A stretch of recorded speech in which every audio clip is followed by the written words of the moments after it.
Tout d'abord, bravo pour l'ensemble de votre œuvre. Eh ben merci. Je suis très fan. J'ai écouté avec attention le générique de votre série Silex and the City et j'ai cru noter que vous étiez un mélomane averti. Non mais c'est vrai, parce que ça j'en ai parlé.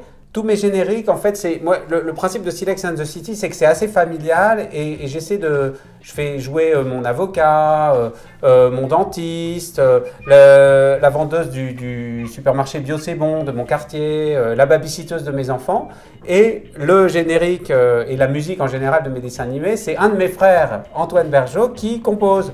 Donc Silex and the City, c'était le cas, mais 50 nuances de grec, la prochaine série là, qui commence sur Arte, aussi. Mais là, pour le coup, c'est vraiment une musique grecque. Donc, on a travaillé sur du rebetiko, on a fait venir des super musiciens grecs. Donc, oui, il y a cette dimension-là. Bonne journée. Bonne journée. Vous qui aimez faire des jeux de mots, justement, ma question est la suivante. Vos titres sont toujours pleins de jeux de mots.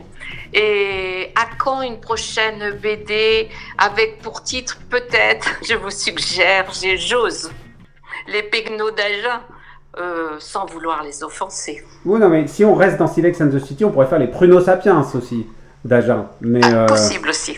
Absolument. Vous savez, attention, parce que moi, alors ma famille est originaire d'Agen, donc il ne faut absolument pas que je me fâche avec tout le monde, avec tous les ancêtres et les aïeuls, s'ils m'entendent quelque part. C'est pas mon propos. Ah bon.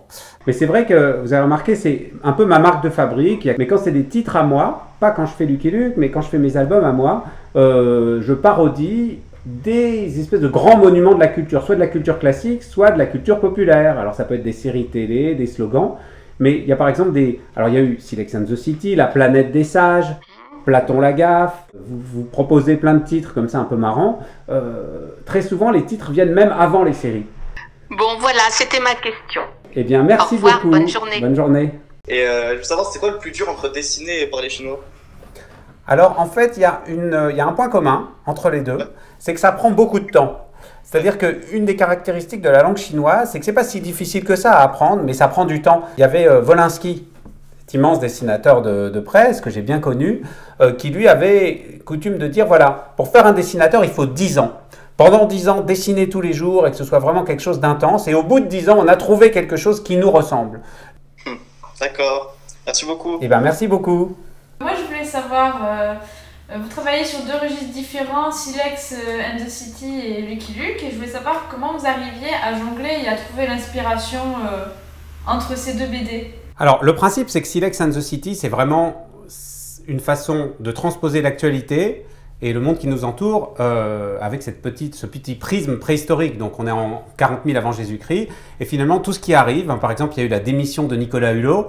Ça marcherait très très bien pour un autre album. Mais par contre, dans ce tome 8 là qui sort, ça s'appelle L'homme de Cro-Macron, qui est face à la branche insoumise et qui proteste vraiment contre ce nouveau gouvernement de la vallée.